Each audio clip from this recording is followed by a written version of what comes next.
간절한 꿈을 가진 사람들은 사랑에 빠진 것처럼 얼굴에서 늘 빛이 난다.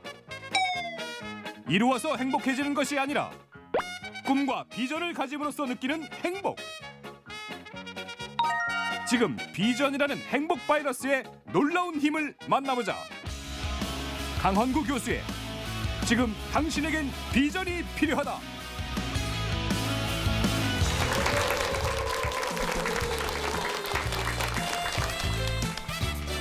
안녕하십니까. TVT강 행복플러스의 유진수입니다. 언제부턴가 이 오디션 프로그램, 서바이벌 프로그램이 큰 인기를 얻고 있잖아요. 무엇보다도 노력한 만큼 그 결과를 얻을 수 있다는 기대감 때문이 아닌가 싶은데, 폴 포츠라는 분 알고 계시죠? 예, 이 사람 역시 이제 오디션 프로그램을 통해서 세계적인 부와 명성을 얻게 됐는데, 이 사람을 보면서 많은 사람들이 나도 열심히 꿈을 꾸고 열정을 갖고 있다면 그 꿈을 현실로 이룰 수 있다는 자신감을 얻었다고 합니다. 여러분 또한 지난 시간에 이제 강의를 통해서 꿈을 꾸고 구체적인 계획을 세웠을 텐데, 오늘 두 번째 시간이죠. 여러분에게 이제 필요한 비전을 갖게 할 그런 강의가 기다리고 있는데요. 지난 시간에 이어서 강헌구 교수와 함께 오늘 이 시간 또 함께 하도록 하겠습니다. 큰 박수로 맞이해 주시기 바랍니다. 꿈에 올인하라. 네, 한 주 동안 잘 지내셨죠? 네, 반갑습니다. 네, 맞습니다. 안녕하십니까?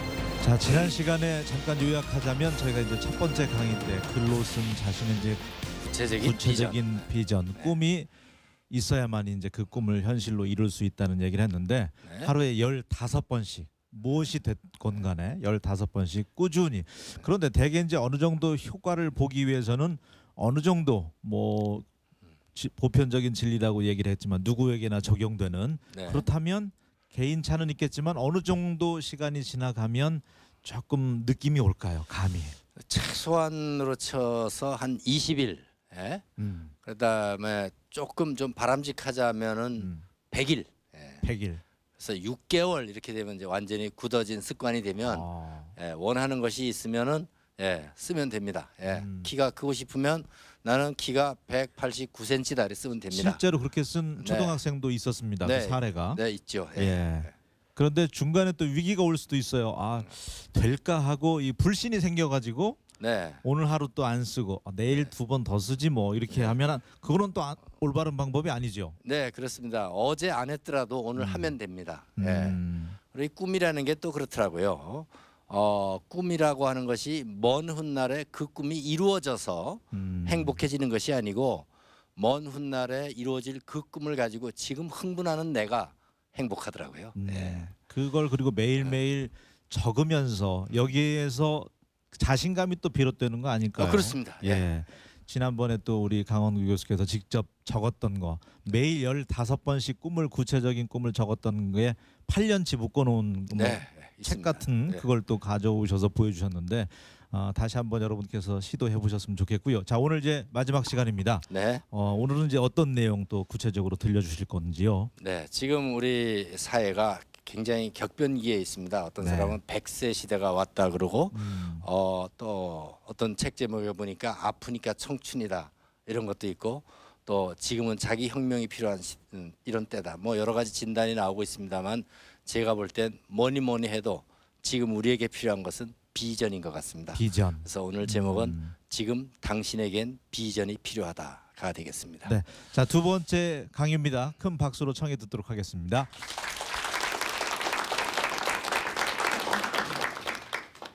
네, 일본에서 아주 그 인기가 높은 관상용 물고기 중에 코이라고 부르는 이런 종류가 있습니다. 이 코이라고 하는 이 비단 잉어는요, 어떤 특징이 있느냐? 제일 처음에 태어났을 때부터 이 코이를 작은 어항에 넣어두면은 사람 손가락 약 한 4cm 내지 5cm 정도까지 자라나다가 일생을 마친답니다. 근데 이 똑같은 물고기를요, 학교 운동장 같은 이런 커다란 연못에다 이렇게 풀어놔주면은 약 30cm 내지 40cm, 사람 한 팔만큼 이 정도만큼 크다가 죽는답니다.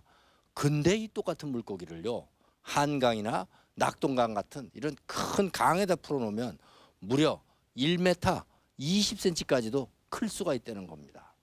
똑같은 물고기인데 얼마만큼 큰 물에 넓은 세상에 풀어놓느냐에 따라서 요만한 존재가 될 수도 있고 이렇게 큰 존재가 될 수도 있다. 사람도 마찬가지인 것 같습니다. 예. 얼마나 넓은 세상을 매일매일 바라보고 사느냐에 따라서 예. 이렇게 미미한 존재가 될 수도 있지만 이렇게 뚜렷한 존재가 될 수도 있는데요. 이렇게 뚜렷한 이러한 삶을 살기 위해서 그래서 지금 우리에게는 예. 삶의 비전이 필요한 것 같습니다. 1960년 초겨울 바로 이런 11월 말 아주 쌀쌀한 초겨울이었는데요. 어떤 한 10살쯤 된 아이가 도시를 이렇게 걸어가다 말고 유리창 너머로 들여다보이는 어떤 사무실 안의 풍경을 구경하고 있었습니다. 아이가 소년이 그 사무실 안을 들여다봤더니 사무실에는 책상들이 늘어니 있고 또 많은 사람이 넥타이맨 멋쟁이 신사들이 쫙 이렇게 늘어져서 앉아 있고 근데 많은 사람이 있고 많은 책상이 있지만 그 책상의 제일 가운데 제일 뒷줄에 그 중에서도 가장 큰 책상이 하나 있는 겁니다.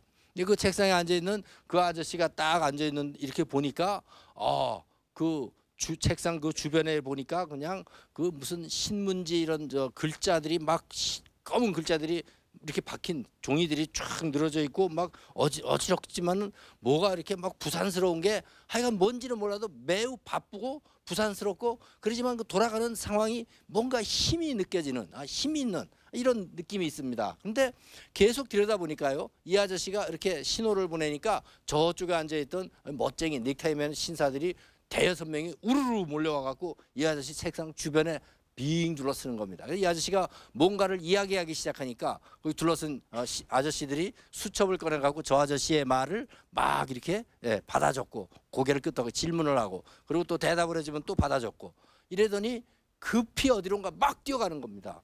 한참 있었는데 그러더니 또 그 아저씨가 가만히 앉아 있는데 야 거기 심부름하는 사람이 오더니 뭐를 이렇게 인쇄된 종이를 복사된 종이를 갖다 주고 막 그렇게 그러면 이걸 받아 갖고 이 아저씨가 어떤 건 이쪽에 놓고 어떤 건 이쪽에 놓고 막 바쁩니다. 그러다 보면 부르지도 않은데 이번엔 사람들이 저절로 서너 명씩 막 이렇게 짝을 져서 와 갖고 저 아저씨한테 뭔가를 물어보고 대답을 해주면 그걸 수첩에 받아 적어 갖고 또 어디로 막 바쁘게 가고 하여간 그 사무실 안에서 뭔가 복잡한 일이 계속 아주 힘있게 속도감 있게 진전되고 진행되고 있는 것 같은데 뭔지는 몰라도 그 모든 것이 이 아저씨의 책상에서 시작되고 이 아저씨의 책상에서 마무리되고 이렇게 일이 만들어져 가고 있구나 하는 게 딱 어린 10살짜리가 보기에도 이게 느껴지는 겁니다. 자 이렇게 그걸 계속 들여다보다 말고 아이가 생각했습니다. 저게 뭐지? 아니야 저게 말이야 그 전에 우리 형님들이 얘기할 때 보니까 무슨 힘이라 그랬는데 저런 무슨 파워라 그랬는데 저런 게 파워인가? 이 파워라고 하는 거는 저런 데서 저렇게 나오는 게 그런 게 파워라구나. 저게 파워 맞을 거야. 파워 이러고 있는데요. 그 유리창 옆으로 어떤 순경 아저씨가 한 명 지나갑니다. 그러니까 소년이 그 순경 아저씨를 붙들고 이제 물어봤어요. 저 아저씨가 누구예요? 물어봤어요. 그랬더니 순경 아저씨가 이렇게 보더니 저 아저씨 저 아저씨가 우리 이 신시내티의 유명한 그 신문 편지 인콰이어리라는 신문이 있는데 그 신문사 편집장 아저씨다. 저 아저씨 유명한 아저씨야. 이렇게 하고 경찰은 지나갔습니다. 그랬더니 그 순경 아저씨가 지나간 다음에도 그 소년은 그 아를 이렇게 들여다보면서 있으면서 계속 고개를 끄덕끄덕하면서 찬바람이 쌩쌩 불었지만 계속해서 그 안을 들여다보고 서 있었습니다.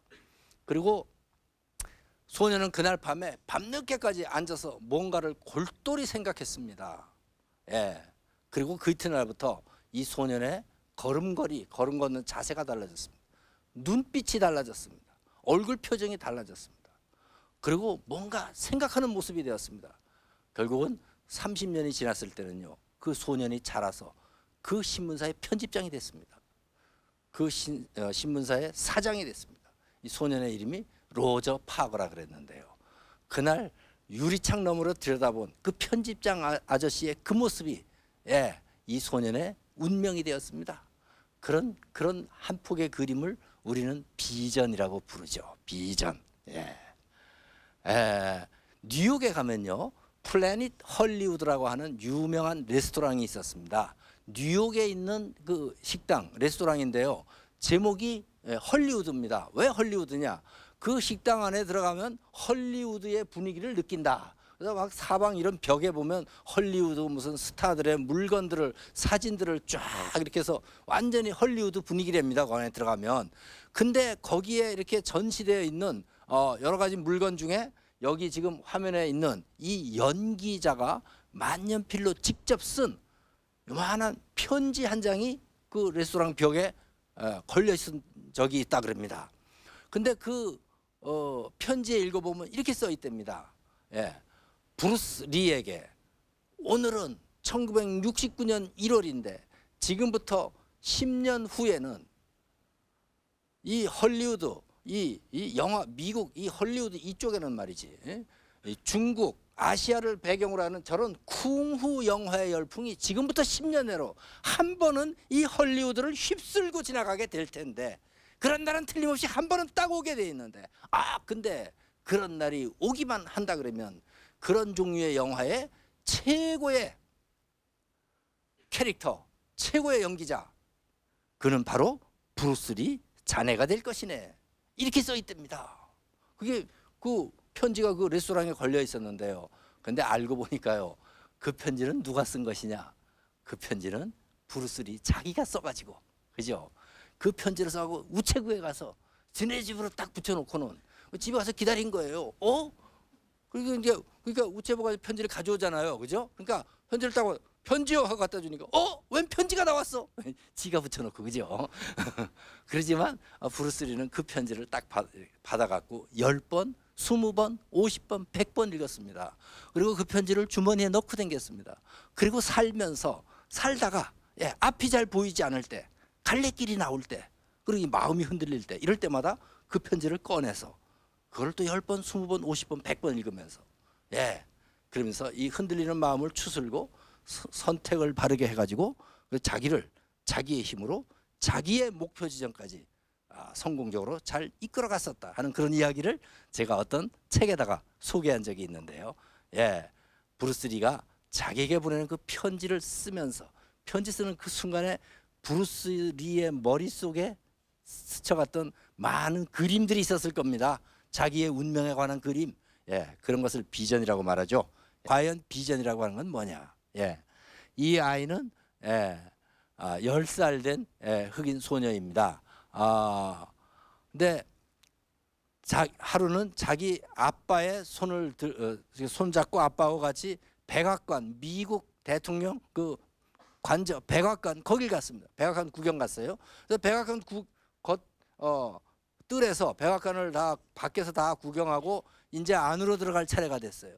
그 안으로 줄을 맞춰갖고 아버지 손을 잡고 이렇게 따라서 이렇게 가는 대로 갔는데 결국은 열심히 갔는데 보니까 어떤 사람들은 그 안으로 들어갔는데 자기하고 자기 아빠는 옆으로 밀려갖고 못 들어가게 된 거예요. 그래서 그 바깥 안쪽으로 못 들어가고 이렇게 밖으로 밀려서 이렇게 걸어 나가면서 순간 이 아이가 아는 거예요. 어린아이지만은 그런 거구나. 이래갖고 갑자기 아버지 손을 이렇게 들고 붙잡고 이렇게 가다가 말고 아버지를 확 잡아 당기면서 아버지!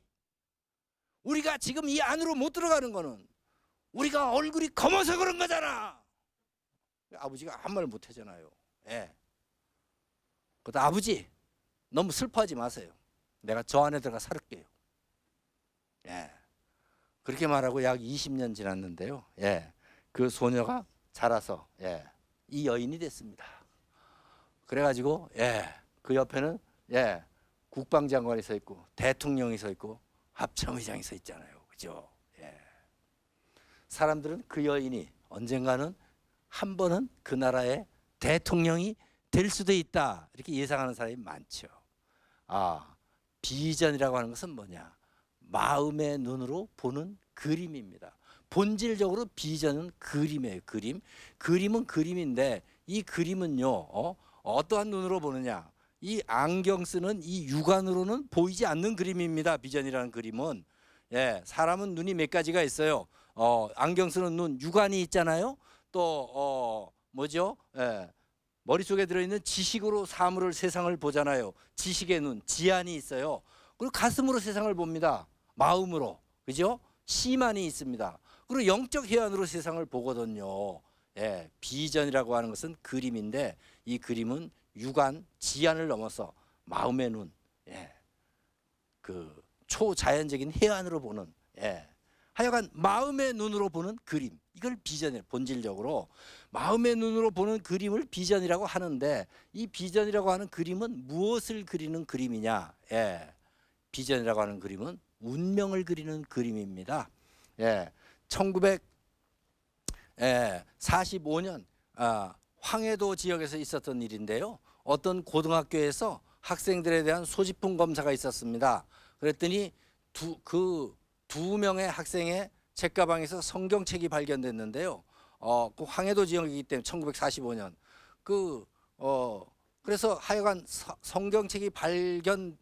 성경책을 가지고 학교에 왔다는 이유로 한 명은 퇴학당하고 한 명은 하여간 고문 끝에 이렇게 죽게 됐습니다. 그래서 그 한 명이 죽어가지고 이렇게 누워 있는 거기에 이렇게 가봤더니 살아남은 한 명이 가봤더니 예, 그 너무나 그 고문을 많이 받아가지고 정말 이렇게 눈뜨고는 볼 수가 없는 처참한 광경이 됐습니다. 그걸 보는 순간 그 같이 퇴학당한 이 소년이요, 예, 자기 온몸의 피가 거꾸로 막 솟는 것 같았죠. 그리고 뭔가 견딜 수 없는 뭔가가 막 치밀어 올라가지고 어떤 언덕 위로 올라갔습니다. 자, 저 친구는 저렇게 자기의 어떤 신념을 지켜나가기 위해서 목숨을 버리기도 하는데 나는 비겁하게 이게 무엇인가 하는 생각이 들어갖고 거기서 막 이렇게 자기 몸을 언덕 아래로 굴러 떨어뜨렸습니다. 그리고 기절했습니다. 그리고 몇 시간이 지난 후에 다시 깨어났는데요. 깨어나는 순간에 눈을 뜨는 정신이 몽롱한 가운데 보니까 창공에 이 구름이 보이는 게 아니고 저런 화면에 있는 저런 학교가 보이는 겁니다. 학교가. 근데 그 학교가 보이는데 그 학교에선 무슨 책을 어떻게 읽어도 아무 제약이 없는, 퇴학도 시키지 않고 때리지도 않고 죽이지도 않는, 책을 읽을 수 있는 자유가 있는 자유학교가 딱 보이는 겁니다. 그걸 보는 순간에 그는 벌떡 일어났습니다. 그리고는 무조건 남쪽을 보고 남쪽을 향해서 달리기 시작했습니다. 그리고 서울로 도망쳐 왔습니다. 그래갖고 고학을 하면서 공부를 했는데요. 그래서 그가 1950년 한국 전쟁이 일어났을 때 대구로 피난을 가가지고 거기에서 이제 부모를 잃고 길거리에 이렇게 방황하는 아이들을 모아서 천막에다 이렇게 데려다 놓고 거기서 수학도 가르치고 영어도 가르치고 이렇게 해서 공부를 가르치고 해가지고 전쟁이 끝난 다음에 그 천막을 걷어가지고 다시 서울로 올라와서 새로운 학교를 자유학교를 열었는데요. 그 학교가 지금도 서울에 있는 그죠? Y 뭐 유명한 브라스 밴드 잘하는 그런 학교가 되어 있습니다만은 눈을 뜨는 순간에 허공에 보였던 그런 환상 같은 그 운명을 결정한 그 한 카트의 그림, 그런 걸 비전이라고 하지요. 비전은 그림인데 그 비전은 그림인데 무엇을 그리는 그림이냐? 운명을 그리는 그림이다. 그 그림은 마음의 눈에만 보이는 그림이다. 근데 그 그림을 그릴 때는 어떻게 그리느냐? 이렇게 그립니다. 예를 들면 세계 모든 집집마다 그 집집마다에 들어앉아 있는 모든 책상마다에 반드시 한 개의 컴퓨터가 놓여져 있는 세상을 내가 만들고야 말지. 빌 게이트가 그렸던 이 그림. 이것은 바로 정보화 시대의 미래를 그리고 있습니다. 정보화 시대의 현재를 그리고 있습니다. 정보화 시대의 과거 역사를 요약해주고 있습니다. A man on the moon by the end of decade. 이 1960년대가 다 저물기 전에 달 위를 걷는 인간의 모습을 전 세계가 바라보게 하리라. 존 F 케네디가 그렸던 그림. 이 우주 시대의 미래를 보여주고 있습니다. 우주 시대의 현재를 보여주고 있습니다. 우주 시대의 과거 역사를 요약해주고 있습니다.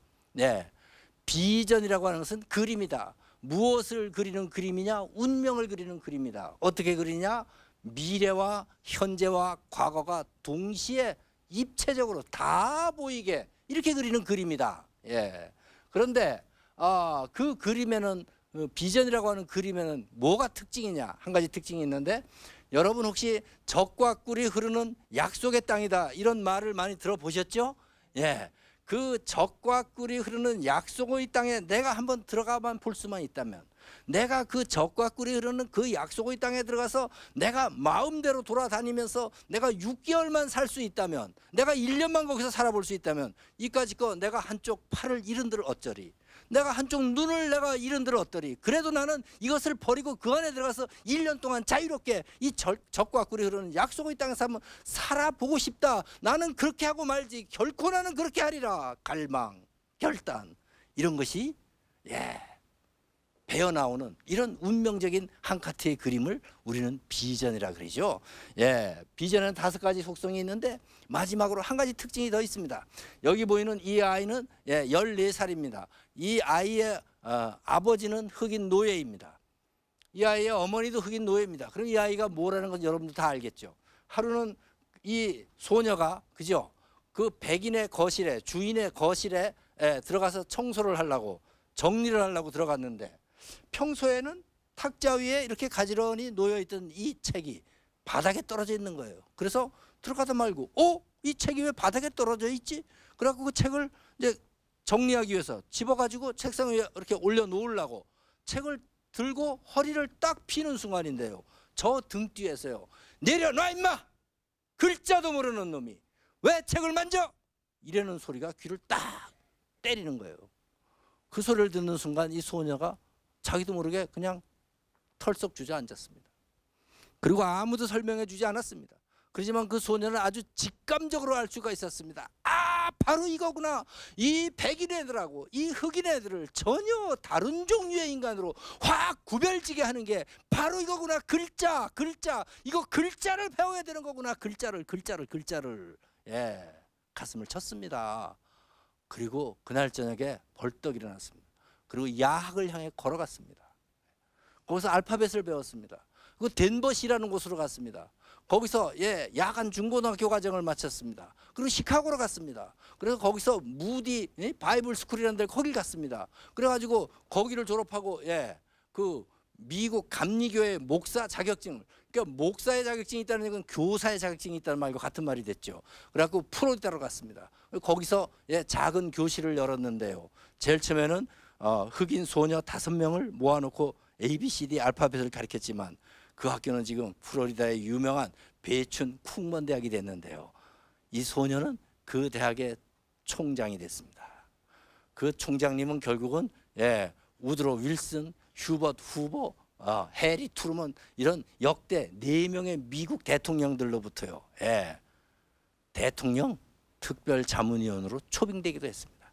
지금도 이 노예 소녀가요, 아메리칸 위민스 홀 오브 페임, 미국 여성 명예의 전당에 당당하게 이렇게 올라가 있습니다. 비전이라고 하는 건 뭐냐? 그 기본적으로 본질적으로 그림이다. 뭐를 그리는 그림이에요? 운명을 그려요. 어떻게 그려요? 미래와 현재와 과거가 동시에 다 보이게. 그리고 그 특징은 뭐예요? 거기에 갈망과 결단이 들어 있습니다. 그 비전을 가지고 살면 사람이 이렇게 행동을 하게 됩니다. 그래서 꿈이 이루어집니다. 그런데 이런 비전을 가지게 되면은 비전은 우리로 하여금 우리의 주의력을 한 곳에 집중하게 합니다. 그래서 이 북극성이 늘 북쪽을 가리키는 것처럼 우리가 갈 길은 이쪽이다 하는 걸 딱 항상 보여주는 이런 역할을 하죠. 나침판의 역할을 합니다. 비전이 없던 사람이 비전이 생기면 어떻게 되느냐? 이 사람을 닮아갑니다. 이 사람, 스티븐 스필버그. 이 스티븐 스필버그는요, 제가 어떤 책에 보니까 이러더라고요. 자기는 영화 감독이 된 그 다음부터는 지금까지 한 번도 아침밥을 먹어본 적이 없대요. 몇십 년 동안 아침을 굶고 산대요. 그래서 저렇게 부자가 왜 아침을 굶고 살지 궁금했어요. 그래서 그게 뭔 소린가 하고 자세히 따져봤더니 이런 말이에요.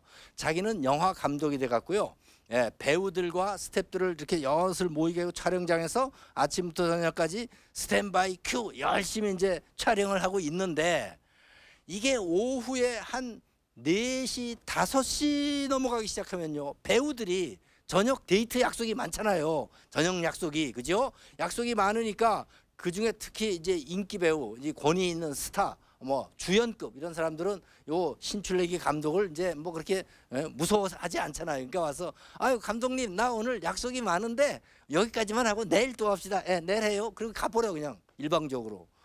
그러면 자기가 한번 스타라 그래도 감독의 입장에서 보면 이게 열 받아요 안 받아요? 성질 나요 안 나요? 그러면 그걸 그냥 딱 잘라버리고 싶지. 그러지만 그게 마음대로 했다고 영화가 다 안 되잖아요. 그러니까 할 수 없이 이제 승질 나지만 조금 참고 이러고 있는데 이렇게 되면 이제 조연급들이 와가지고 이제 감독님 이거 더 할까요? 이럴까요? 막 이러는 거예요. 그러면 그래서 뭐 이렇게 하는 척하지만 사실은 이 조연급들도 또 약속이 있나요 없나요? 약속이 있잖아요. 어느새 또 살살살 다 빠져나가거든. 그러다 보면 벌써 단역 엑스트라는 벌써 아까 다 갔고 이렇게 되면 배우 연기자들이 다 가고 나면은 그러면 거기 있는 스태프들은 뭐 별 더 배우가 없는데 뭐 할 일이 없잖아요. 그 이제 스태프들도 다 퇴근하고 결국은 이 사람 저 사람 다 가고 가만 한참 있다 보니까 자기만 혼자는 감독만. 그래서 이 스필버그는 말이죠. 다 갔는데 자기도 할 수 없이 가긴 가야 되겠는데 그래서 할 수 없이 집에 가다가 가만히 생각해 보니까 말이죠. 너무나 이게 화가 나는 거예요. 너무 이게 허전하고 너무 섭섭한 거예요. 왜냐 그러면 지금 자기가 만들고 있는 그 영화가 그 유명한 뭐죠? 이 쥐라기 공원이 말이죠. 그 신들러 리스트가 그 E.T.가 이 영화가 완성되기만 하면 그리고 이 영화가 전 세계 극장가에 이 필름이 뿌려지기만 하면 그럼 온 세계 영화 팬들이 이 영화를 보고 정말로 감동을 받고 감격을 해서 전 세계가 지금 길이 박수를 할 판인데 말이지. 인간들이 다 가는 바람에 자기가 어떻게 할 수가 없잖아요. 그래서 자기도 할 수 없이 그냥 터덜터덜 이렇게 집으로 가고 있습니다. 가고 가만히 있어 보니까 가다가 한참 이렇게 쳐다보니까 해가 서쪽으로 이렇게 기웃기웃 넘어가는 거예요. 서산 넘어 해가 서산에 딱 걸쳐 있는 거예요. 그걸 보고 스필버그가 자기 무릎을 탁 쳤습니다.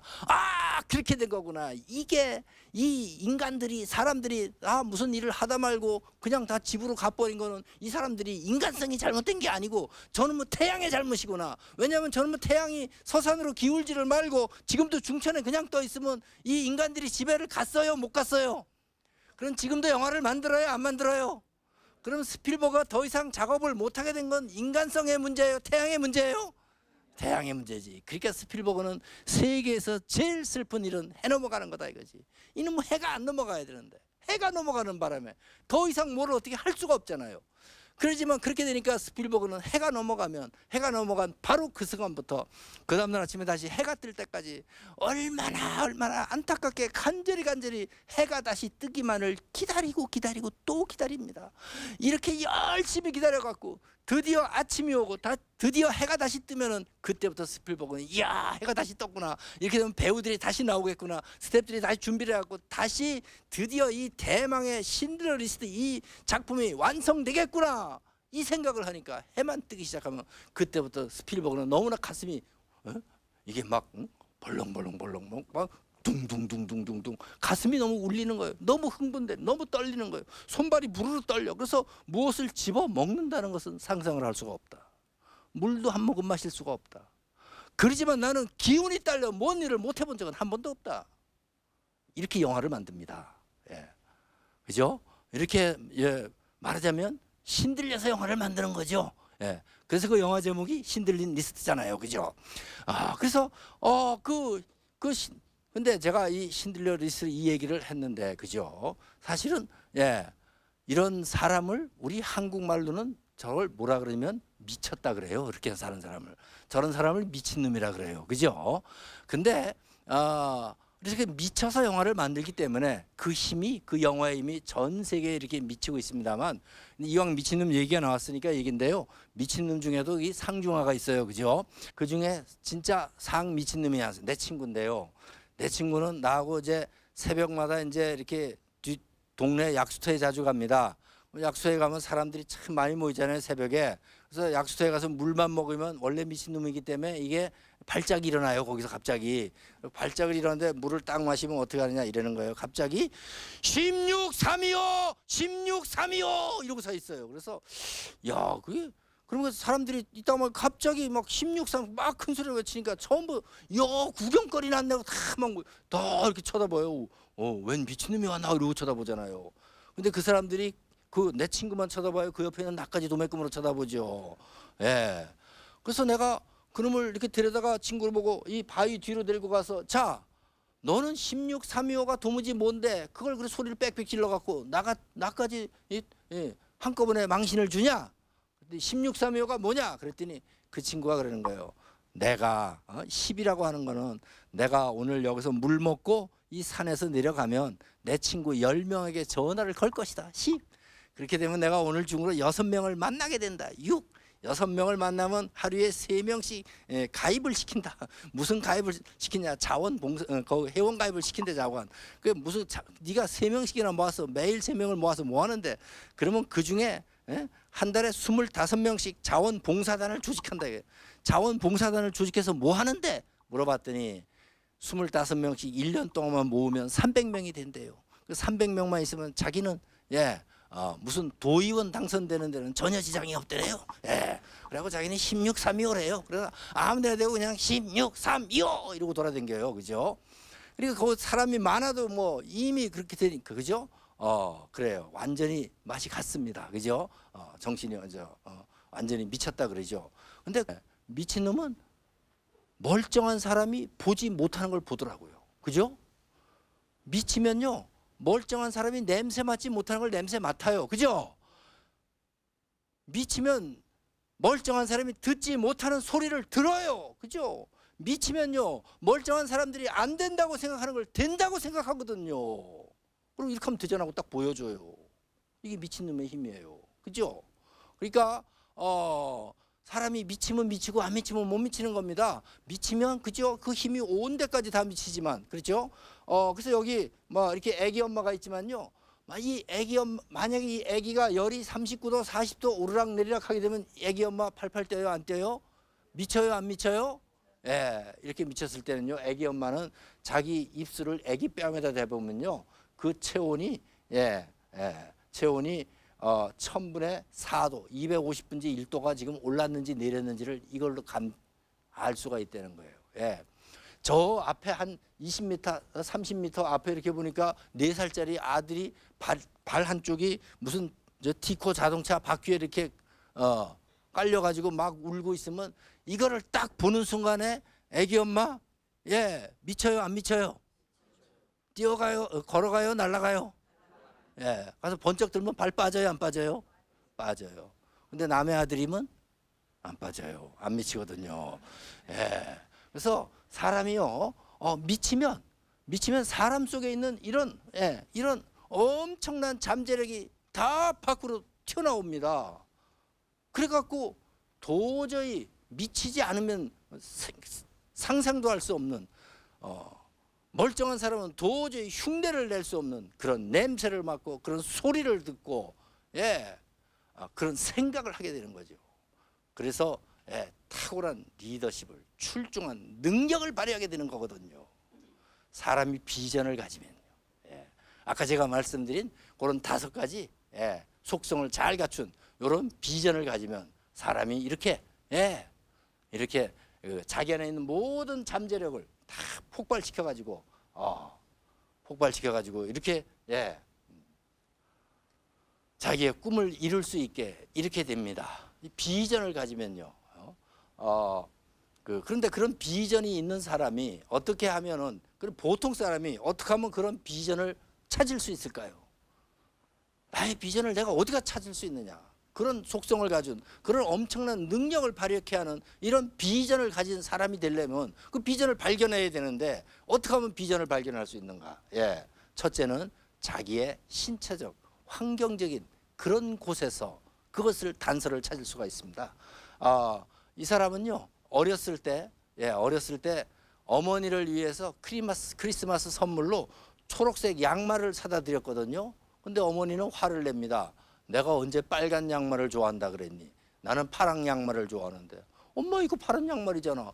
얘가 왜 이래 이 빨간 양말 왜 파란 양말? 둘이서 옥신각신 언쟁이 벌어졌습니다. 동네 사람을 다 모아서 물어봤더니 이거는 파란 초록색이 아니고 빨강색. 다른 사람 다 빨강색이라는데 이 소년 혼자만 이건 초록색이라고 우기고 있는 거예요.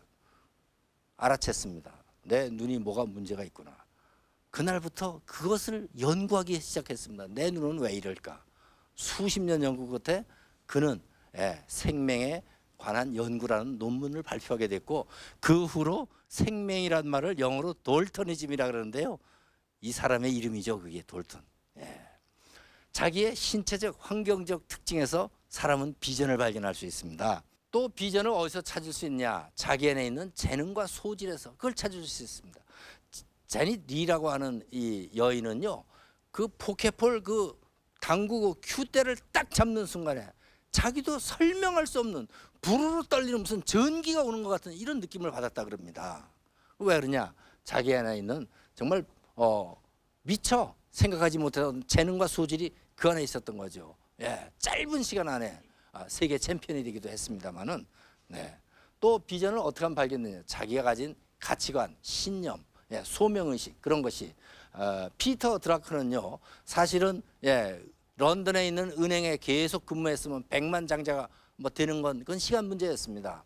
그렇지만 그것은 자기의 가치관, 신념 거기에 맞지 않았습니다. 그래서 은행을 사임하고 경영학을 공부하기 시작했는데요. 이런 소명의식에서 시작해갖고 경영학을 공부했기 때문에 그는 세계 최고의 경영학의 현대 경영학의 아버지다 이런 말을 듣기도 했습니다만은, 하여간 비전이라고 하는 것은 이런 세 가지 단서를 통해서 발견될 수가 있습니다. 그래서 그런 비전을 가진 사람은요, 그 자기 안에 있는 모든 잠재력을 다 발휘해서 꿈을 이루게 되죠. 10년 전에 저는 머뭇거리기에는 인생이 너무 짧다 뭐 이런 책을 쓴 적이 있는데요. 어떤 사람이 근데 제가 그 책을 쓰면서 그 책에다가 어떤 화장품 그 회사, 세계적인 화장품 회사 창업자에 관한 이야기를 소개한 적이 있습니다. 어떤 독자가 그 이야기를 읽었습니다. 그리고 그 이야기에 나온 그 화장품 회사 창업자 같은 그런 삶을 나도 살아야 되겠다 이래갖고, 그래서 자기가 자기도 그 창업자와 똑같은 삶을 살기 위해서 자기 나름대로 자기는 앞으로 삶을 어떻게 살겠다 여기 적었습니다. 이게 이분이 이 독자 저 책의 독자인데요. 독자가 적었는데 뭐라고 적었는지 이렇게 적었습니다. 2037년도 장기 목표, 2022년 중기 목표, 2012년 또 2004년 단기 목표 2페이지에 걸쳐 쭉 적었습니다. 이걸 10년 동안 들여다보면서 살았답니다. 여기에 읽어보니까요. 여기에 읽어보니까 제가 아까 말씀드린 대로 마음의 눈으로 보는 그 그림, 운명을 그리는 그림, 미래와 현재와 과거가 다 한꺼번에 다 보이게 이렇게 그린 그림, 행동을 일으키는 그림이 여기에 적혀 있더라고요. 10년이 지났습니다. 그래서 얼마 전에 이렇게 우연히 연락이 돼서 한번 만나게 됐는데요. 봤더니요, 정말 어마어마한 꿈을 이루었더라고요. 그 화장품 회사에 와서 이렇게 취직을 해서 거기에서 정말로 한국 최고의 화장품 마케팅하는 그런 리더가 되어 있더라고요. 한 꼭지를 더 이야기하고 싶습니다만은, 찰리 패덕이라는 사람은요, 1920년 벨지움 안트워프에서 열렸던 올림픽에 미국 육상 대표 선수로 갔습니다. 그리고 100m 달리기 시합에 나갔는데요. 100m를 10초 8 세계 신기록을 세웠습니다. 그래갖고 이제 금메달을 목에 걸었죠. 그리고 미국으로 돌아왔습니다. 그러니까 미국의 유명 스타가 됐습니다. 그래갖고 이제 막 바쁜 나날을 사방에서 오라는 사람이 많고 만나자는 사람이 많은 거예요. 바쁘게 다닙니다.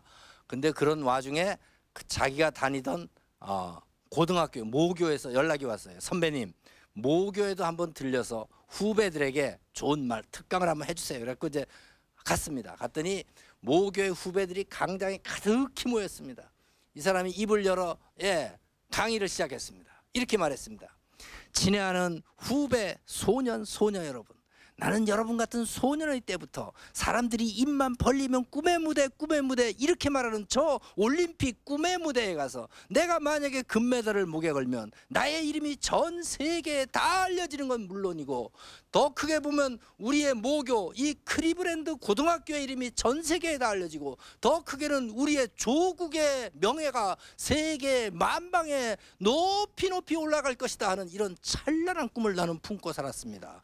근데 나의 이 찬란한 꿈이 정녕 이루어지기 위해서는 내가 아마도 이렇게나 많은 열정을 쏟아부어야 될 거라고 난 짐작했습니다. 그래서 나는 그만큼의 열정을 다 쏟아부었습니다. 그랬더니 여러분이 보시는 것처럼 이렇게 금메달을 목에 걸었고 유명한 사람이 돼서 여러분 앞에 와서 이렇게 연설을 하게 됐습니다 하고 자기소개를 한 겁니다. 그리고 거기다가 한마디를 더 보탰습니다. 근데 누가 단언할 수 있겠습니까? 내가 지금 이렇게 말하고 있는 이 순간에도 내 말을 듣고 있는 여러분 중에 그 누군가가 전에 내가 품었던 그런 꿈을 또 품기 시작하고, 전에 내가 쏟아부은 바로 그만큼의 열정을 또 쏟아붓기만 한다면 그가 또다시 올림픽에 가서 또다시 금메달을 목에 걸지 못할 거라고 누가 단언할 수 있겠습니까? 하고 냅다 소리를 질렀습니다. 이 사람이 퇴장을 합니다. 문고리를 잡으려고 그러는 순간인데요, 저 뒤에 있던 소년 하나가 갑자기 벌떡 일어섰습니다. 손을 높이 들었습니다. 소리쳤습니다. 선생님, 아저씨, 잠깐만요. 잠깐만 거기 계세요. 잠깐만. 이 사람이 가다가 말고 딱 멈춰섰죠. 소년이 막 뛰어나왔습니다. 숨을 헐떡입니다. 물어봤습니다. 얘야, 너는 왜 그렇게 큰 소리로 나를 불러 세우니? 그랬더니 소년이 막 숨이 차니까 이러는 거예요.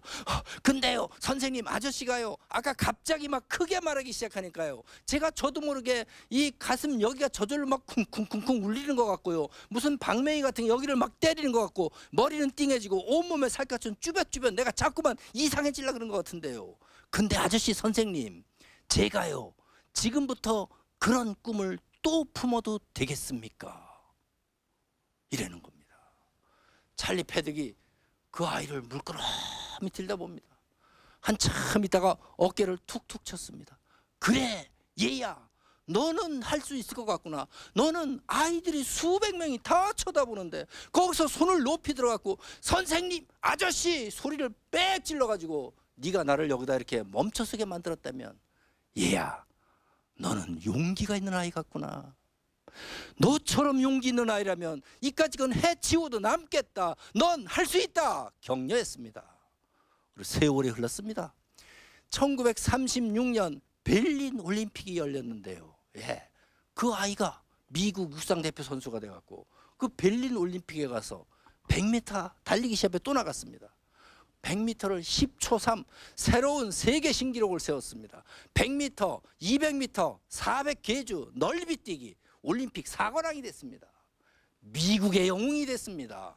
이 선수의 이름이 제시 오웬즈라는 선수인데요, 여러분, 이 꿈이라고 하는 것은요, 비전이라고 하는 것은 이렇게 사람한테서 사람한테로, 가슴에서 가슴으로 전염되고 전파되고, 요즘 말로 다운로드 되는 것입니다. 이 소년이 이렇게 만나가지고 챔피언과 만나가지고 악수하는 바로 이 순간에, 악수라는 순간에 체온이 교감되잖아요. 악수를 하면서 서로 쳐다보니까 눈빛이 부딪히잖아요. 숨결이 교차되잖아요. 바로 그 순간에 이 사람에게 있는 이 비전의 바이러스가 이 사람한테로 다운로드 돼서 이 사람 속으로 들어가서 이 사람 안에서 지속적으로 숙성되고 지속적으로 팽창되다가 이게 확 폭발을 해버리니까 이 사람이 오히려 더 큰 꿈을 보여줍니다. 여러분, 비전의 바이러스를 다운로드 받아야 됩니다. 비전 있는 자를 만나야 됩니다. 비전 있는 자와의 접촉, 상호작용이 일어나야 됩니다. 비전 있는 자를 찾아가세요. 손을 내밀어요. 악수를 청해요. 사진을 찍자 그래요. 사인을 받아둬요. 질문을 던져요. 대답을 들어요. 뭘 주고 뭘 받아요. 접촉, 상호작용, 주고받고 이렇게 하면서 지속적으로 이런 비전의 바이러스를 다운로드 받는 거, 꿈을 잉태하는 최고의 기술입니다. 꿈을 가꾸는, 꿈을 현실로 만드는 최고의 노하우입니다. 글로 쓰는 구체적인 비전, 비전의 바이러스, 이 두 가지 있는 이 행복 플러스 시청자 여러분, 이 두 가지를 가지고 꿈을 이루어서 21세기의 통일 한국을 책임지는 21세기의 통일 한국을 대표하는 21세기의 통일 한국을 실제로 이끌어가는 리더들로 모두 성장하시기 바랍니다. 감사합니다. 네. 자, 두 번째 시간도 우리 강헌구 교수님께서 아주 열강을 해주셨는데 온 스튜디오 안에 비전 바이러스가 넘쳐 흐르는 것 같습니다. 교수님을 자주 부르고 자주 만나야지 감염이 좋은 감염이 될 것 같아요. 비전으로. 예, 오늘 저도 또 비전 바로 감염이 돼서 비전 전도사로 또 활약하지 않을까 그런 생각이 들고요. 자, 마지막 시간인데 자 이것만은 기억하자. 짧고 굵게 남겨주시죠. 네, 글로 쓴 구체적인 비전. 다 아시겠죠, 여러분? 예, 오늘부터 꿈이든 비전이든 구체적으로 글로 써서 하루 15번이죠? 네, 15번. 예, 꾸준히 하다 보면 그게 꿈이 현실로 또 이루어질 수 체크인 있습니다. 유어 드림 영어로 한마디 했습니다. 체크인 유어 드림. 매일매일 꿈이라고 하는 나의 궁전에 체크인하자. 네. 하루에 15번씩 쓰는 거. 그것이야말로 체크인 유어 드림. 자, 2주간에 걸쳐서 멋진 강연을 해주신 강헌구 교수님께 다시 한번 큰 박수 보내주십시오. 감사합니다.